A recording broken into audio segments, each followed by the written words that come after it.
পাঁচ ওয়াক্ত নামাজ কালাম পড়ে এরপরেও জাহান্নামে যাবে যারা, তারা হলো 17 শ্রেণীর লোক। আমরা এক নজরে আবারও বলে দিচ্ছি, হারাম খাদ্য যে গ্রহণ করে, 1, 2 আত্মীয়তার সম্পর্ক ছিন্ন করে যে, নাম্বার 3 প্রতিবেশীকে যে কষ্ট দেয়, নাম্বার 4 মা বাবার অবাধ্য সন্তান, মা বাবার কথা শোনে না সে, নাম্বার 5 উগ্র মেজাজি, তেড়া, গোয়ার, সবাইকে দমায় রাখে, এই টাইপের লোক।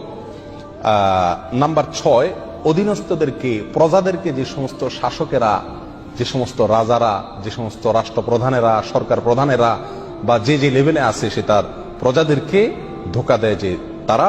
নাম্বার 7 অন্যের সম্পদকে অন্যায়ভাবে আত্মসাৎকারী ব্যক্তি। নাম্বার 8 উপকার করে কারোর খোঁটা দেয় যে ব্যক্তি, সে জান্নাতে যাবে না। নাম্বার 9 চগলখোর ব্যক্তি জান্নাতে যাবে না, মানুষের পিছনে কথা লাগায় বেড়ায় একজনের আরেকজনের কাছে। নাম্বার 10 অন্যকে নিজের পিতা হিসাবে, নিজের বাবাকে না বলে, পরিচয় না দিয়ে অন্যকে নিজের বাবা হিসাবে, পিতা হিসাবে পরিচয় দেয় যে ব্যক্তি, সে।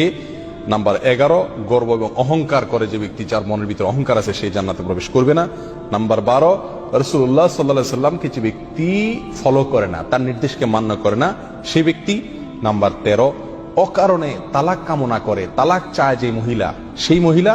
নাম্বার 14 দুনিয়াবী উদ্দেশ্যে যারা এলেম শিখে, কোরআন হাদিস শিখে, এলেম অর্জন করে, আলেম হয় দুনিয়াবী উদ্দেশ্যে, দুনিয়ার কোনো ধান্দায়, আল্লাহকে খুশি করা ছাড়া অন্য কোনো ধান্দায়, তারা। নাম্বার 15 চুলে বা দাড়িতে কোনো জায়গায় কালো কলব, পিওর কালো কলব ব্যবহার করে যারা, তারা। এবং নাম্বার 16 যে কোনো ভালো কাজ করে সেখানে মানুষকে দেখানো, এটা ফলাও করা, প্রচার করা, এই উদ্দেশ্য থাকে যাদের, তারা। নাম্বার 17 ওয়ারিশকে বঞ্চিত করে তার হক থেকে, এরকম অভিভাবক। এই শ্রেণীর লোকেরা মুসলমান হয়েও জান্নাতি হতে পারবে না।